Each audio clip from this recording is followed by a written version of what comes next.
இப்போ ஒரு ஸ்கில்லட்டில் 2 ஸ்பூன் அளவுக்கு மல்லி, அது கூடவே 1 டேபிள் ஸ்பூன் அளவுக்கு சீரகம், 1 டீஸ்பூன் அளவுக்கு மிளகு, 1 டீஸ்பூன் அளவுக்கு சோம்பு, அது கூடவே 3 கிராம்பு, ஒரு சின்ன துண்டு பட்டை, ஒரு ஏலக்காய், அன்னாச்சி பூவில் வந்து 3 பீஸ் மட்டும் சேர்த்துருக்கேன். இது எல்லாமே நம்ம வந்து ட்ரை ரோஸ்ட் பண்ணிக்கலாம்.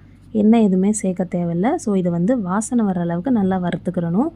இந்த மாதிரி வறுத்து வைக்கும்போது தான் நம்மளுக்கு வந்து அந்த ஃப்ளேவரே வந்து சூப்பராக தனியாக இருக்கும்.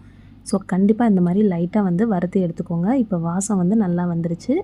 இப்போ இதை வந்து நம்ம ஒரு பிளேட்டுக்கு மாற்றி வச்சுக்கலாம். இப்போ அதே ஸ்கில்லட்டில் நம்ம வந்து 2 ஸ்பூன் அளவுக்கு மட்டும் ஆயில் சேர்த்துக்கலாம். நல்லெண்ணெய் சேர்த்துக்கோங்க, அதுதான் ரொம்ப டேஸ்ட்டாக இருக்கும்.